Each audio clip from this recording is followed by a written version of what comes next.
এটা total height হবে 121 foot মতো। যে একটু বড় হলে অন্তত গ্রামের নামটা হবে, এটাই মূল কারণ আমাদের। এই যে মাটির স্ট্রাকচারটা এখন ভেঙে দেওয়া হচ্ছে, তো এটা প্রথম বানানো হয়েছে। ওরা যে বড় বড় পুজো হয় তো কলকাতা, এখন তারাই দেশে অবজেকশন, আমি যা করবো পরিষ্কার কথা।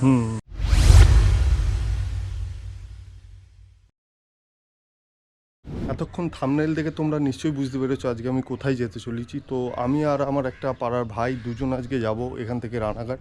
সো আমার বাড়ি থেকে প্রথম বাইক নিয়ে যাব কৃষ্ণনগর স্টেশন, ওখানে বাইকটা রেখে বাকি রাস্তাটা ট্রেনে যাব, তারপর অটোয়। টাইম অনেকটাই হয়ে গেল, মেঘলা আকাশ। তো দেখি কখন রানাঘাট পৌঁছাই। তো চলো দেখা হচ্ছে রানাঘাট কামালপুরের।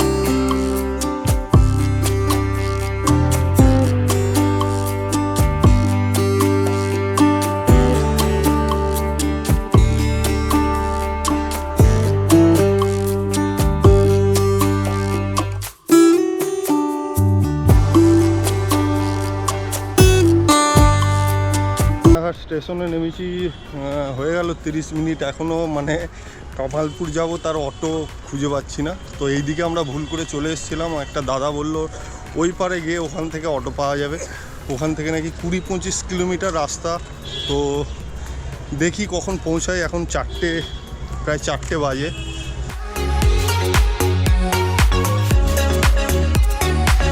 ফাইনালি বাড়ি থেকে 110 কিলোমিটার অতিক্রম করে চলে এসেছি রানাঘাটের কামালপুর অভিযান সঙ্গে। তো এখানেই তৈরি হচ্ছে বিশ্বের সবথেকে বড় দুর্গা ঠাকুর। অনেকটা লেট হয়ে গেছে আসতে, তো সকালে বেরিয়েছিলাম, এখন অনেকটা টাইম চলে গেল। তো সবথেকে ভালো এখানে যে দাদার সঙ্গে কথা বললাম, ওই দাদা খুব হেল্পফুল। দাদা তোমার নাম? আমি সুজয় বিশ্বাস, কামালপুর অভিযান সঙ্গে পক্ষ থেকে। আচ্ছা, আর এই কাজ কতদিন আগে থেকে শুরু হয়েছে? শুরু হয়েছে পয়লা বৈশাখ থেকে। পয়লা বৈশাখ থেকে আজ 4 মাস ধরে কাজ করছে। তো আর কি আইডিয়া কতদিনের মধ্যে কমপ্লিট? এটা আমাদের 15 দিন, পুজোর 15 দিন আগেই কমপ্লিট। পুজোর 15 দিন আগে কমপ্লিট। ধর মায়ের দুর্গার তো পুরো কাস্টিং রেডি হয়ে গেছে। আচ্ছা, এই অসুরের পাটটা আর মোটামুটি দিন 10-এর মধ্যে কমপ্লিট হয়ে যাবে। এটা অসুরের হচ্ছে। আচ্ছা আচ্ছা, এছাড়াও অন্যান্য প্রতিমার কাজ চলছে, ঠিক আছে। তো বেশি টাইম লাগবে না, হয়ে যাবে এটা আমাদের আর দিন 10-এর মধ্যে এই কাজগুলো কমপ্লিট হয়ে যাবে। আচ্ছা, হ্যাঁ, এরপরে আমাদের সেটিং হবে, পার্ট করে সেটিং হবে। তো সেটিংটার জন্যও আমরা যেটা করছি সেটা অনেকটা ইঞ্জিনিয়ারের উপর নির্ভর করে করছি যে পদ্ধতিগুলো। আর এই মিস্ত্রি কোথা থেকে? না এই যে এই ব্যাপারটাই দেখো, এটা গ্রামের পুজো তো, আর এটা গ্রামের আশেপাশের লোকজনই সব এখানে কাজ করছে। হ্যাঁ, এটা গ্রামীণ অর্থনীতির একটা মজবুতির জায়গাটা আসছে। হ্যাঁ, আর এই পুজোটার সাথে বললাম এই মুহূর্তে আমরা কামালপুর গ্রাম শুরু করেছিলাম কামালপুর অভিযানের সঙ্গে, কিন্তু এখন এর সাথে 40টা গ্রাম এবং 3টে পঞ্চায়েত, আরও ধরো তোমার এটা আসছে আরও 25টার মতো ক্লাবের সাথে যুক্ত হয়েছে। তো সবার সহযোগিতায় এই পুজোটা এখন আপাতত আসছে। আচ্ছা, আর আপনাদের এই যে এটা প্রথম বছর তাই তো? মানে না বড় করে বড়টা প্রথম বছর। আমাদের আগে এই ছোট পুজো ক্লাবে যেটা পুজো হয় একেবারে ছোট পুজোই হতো। আমাদের ওখানে ক্লাবটা দেখতে পাবেন। নেক্সট বছর থেকে আরো অন্যরকম কিছু করার সেটা তো ইচ্ছা আছে সবাই যখন। এখন আমার সাথে তো সব মানে কি বলবো, গ্রামের লোকজন আছে, গ্রামের ছেলেরাও আছে সব। একটা বড় পুজো করার তো কারণ কি, যে একটু বড় হলে অন্তত গ্রামের নামটা হবে, এটাই মূল কারণ। আমাদের গ্রামটাকেই তুলে ধরা, এটাই মূল কারণ। দূর দূরান্ত থেকে যেরকম লোকজন আসবে, একটু অর্থনীতিটা মজবুত হবে। আমরা এই যে জিনিসটা দেখো, এত বড় পুজো না করলে তো কেউ আসতো না। এই যে আজকে অটো করে আসলেন, ম্যাজিক করে আসলেন, এটাও তো ওদের একটা আর্নিং এর জায়গা হচ্ছে, ঠিক আছে। তো ধরো আজকে এই আমার এই নিজস্ব লোকাল শিল্পীরাই কাজটা করছে, তো এরা ধরো হায়দ্রাবাদ এদিক ওদিক কাজ করতো, তো এরাও এখানে একটা মজবুতির জায়গা আছে। এটা অন্য কিছু না, এটা পুজোটা বড় এরকম ব্যাপার নয়, কিন্তু পুজোটার মধ্যে অনেক কারণটা আছে, যে কারণগুলোতে অনেক মজবুতি আসে, অর্থনৈতিক মজবুতি আসে, গ্রামের ভিত মজবুত হয়, গ্রামের একতা বাড়ে। হ্যাঁ, তো এইগুলো আছে। আমিও চাইবো যে অন্যান্য গ্রামরাও এরকম কিছু করার চেষ্টা করি।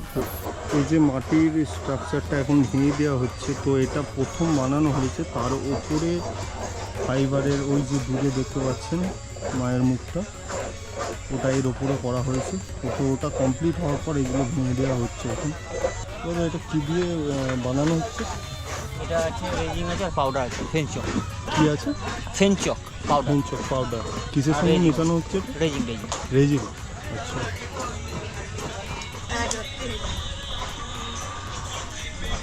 এটা কি আটা নাকি? এটা রেজুল। রেজিনে ওই ফেনচক পাউডার দিয়ে লিকুইড তৈরি করা হয়েছে। আচ্ছা, এর নাম দেওয়া হচ্ছে লাফাং। লাপাং। এই জায়গাটা কোড মারা হয়েছে। হুম এটা ফার্স্ট লেয়ার, হুম লাফাং সেকেন্ড লেয়ার, হুম এটা থার্ড লেয়ার, হুম এরপরে আছে রেজিন। হুম। এটাকে ভিজিয়ে এটা কি আছে? এটা এটা হচ্ছে ম্যাট। ম্যাট। আচ্ছা। এটা ম্যাট। এরপর যেটা আসছে হুম এটাকে নরম করে ভিজিয়ে হুম সেম যা ডিজাইন হুম। মধ্যে এসে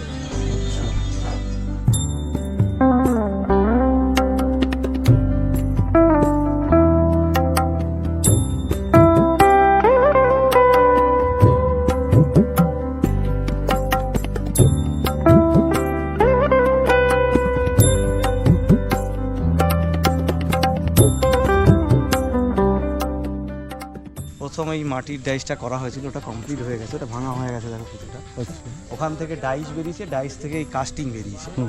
তিনটে প্রসেসে এই ঠাকুরটা তৈরি হয়েছে। আচ্ছা। ওই কাস্টিংটা কমপ্লিট হয়ে গেছে, ফাইবারের টোটালি মায়ের কাজটা কমপ্লিট হয়ে গেছে। মায়ের মুখমণ্ডল আছে, মুকুট আছে, ওখানে চুলের কানের পাটটা আছে, এখানে হাত আছে দুটো, হুম ওখানে তোমার বডির স্ট্রাকচারগুলো পাট করা আছে। এই পাটগুলোই জুড়ে হবে। আচ্ছা। এটা খুবই হালকা ওজনের। তো এটা মানে এটার জন্য কোনো প্যান্ডেল করা হবে না? না, এটা ওপেন থাকছে। ওপেন থাকবে? ওপেন থাকে আর স্ট্রাকচার, ওটা বাঁশ আর লোহার স্ট্রাকচারের সঙ্গে যুক্ত থাকে। আচ্ছা। আর এর সঙ্গে লাইটের? লাইট বলতে আমরা একটা ডিসিশন নিয়েছি, এটা প্রজেক্টর লাইটে আচ্ছা। হবে, আর হচ্ছে দুই সাইডে হ্যাঁ। এলইডি আর লাইটিং এর কিছু আলো থাকবে। তো এই মাটি ঠাকুর এইখানে ঠাকুরের স্ট্রাকচারটা হচ্ছে হ্যাঁ। এই যে টোটাল মাঠটা যেটা আছে, হ্যাঁ। দেখো চাষের জমি সব ফেলে রেখেছে। আচ্ছা তো টোটালি 40 বিঘা জমি আছে। আচ্ছা এই 40 বিঘা জমির ওপরই এই টোটালি এটা হচ্ছে, আচ্ছা। পুজোটা হচ্ছে। এই গ্রামের সব সাধারণ মানুষের জমি, এটা ফাঁকা রাখা হয়েছে। আর এই পুজোটা টোটালি দেখো একটা গ্রামের পুজো তো। হুম এটা আমরা গ্রামে প্রথম কামালপুর অভিযান সংঘ শুরু করেছিলাম। হ্যাঁ, এবার এর সাথে আস্তে আস্তে ধরো আমাদের সেফটির জন্য অন্তত 20টা ক্লাব আমাদের সাথে যুক্ত হয়েছে। ধরো 500 মতো সদস্য থাকছে এর সাথে, এবং তারা এই কন্ট্রোলের জন্যে আলাদা পোশাকেই থাকছে। এবং এই যে স্ট্রাকচারটা মাঝখানে হচ্ছে, এই স্ট্রাকচার থেকে দর্শনার্থীরা ঠিক 120 ফুট দূর থেকে দেখবে, আচ্ছা, যাতে কোনো রকম প্রবলেম প্রবেশ না করতে পারে। ঠাকুরের থেকে যতটা হাইট হচ্ছে ততটাই দূরে থাকবে। এটা ধরো একটা প্যান্ডেলের মতো দাঁড়িয়ে থাকবে। হ্যাঁ, কারণ কি এটা তো একেবারেই হালকা ওজনে, এটা একটা স্ট্রাকচারের সাথে দাঁড়িয়ে থাকবে। এবং এই যে ঠাকুরটা তৈরি হচ্ছে আমাদের এই প্রজেক্টটার মধ্যে আছে, যে ওপরে ধরো একটা হাওয়া বইতে পারে। হাওয়া বইলেও আশা করি কিছু হবে না, কারণ ওখানে উইন্ডোর ব্যবস্থা আছে, মানে এয়ার পাসিং উইন্ডোর ব্যবস্থা থাকছে। আপনাদের বাড়ির সামনে যে এত বড় দুর্গা প্রতিমা তৈরি হচ্ছে, কেমন লাগছে আপনাদের? ভালোই লাগতেছে। আচ্ছা, মানে আপনাদের উৎসাহ কেমন? আমাদের উৎসাহ দেয় যে এই সমস্ত জমি সব ছাড়া। আচ্ছা, ওই যে সব ছাড়া হয়েছে। আপনারা জমি ছেড়ে গেছেন? আচ্ছা, এই চাষ করা হয়নি, সব ফেলে। মানে এই দুর্গা পুজোর জন্যই ছাড়া আছে, তাই তো? আচ্ছা, পুলিশের বাধা কেন পড়ছে? আরে পুলিশে কি আছে, পুলিশে আমাকে কিছু করতে হবে না। অন্য জায়গায় মার খেয়ে যাবে না, হুম আমাদের এইখানটায় তাহলে হয়ে যাচ্ছে, 1 নম্বরে উঠে যাচ্ছে, আর ওরা পিছনে পড়ে যাচ্ছে। ওর কারণে পুলিশে বাধা দিচ্ছে। এবার আমরা বলেছি পাড়ার লোক আমরা করবো, আপনারা তাহলে পারমিশন করেন।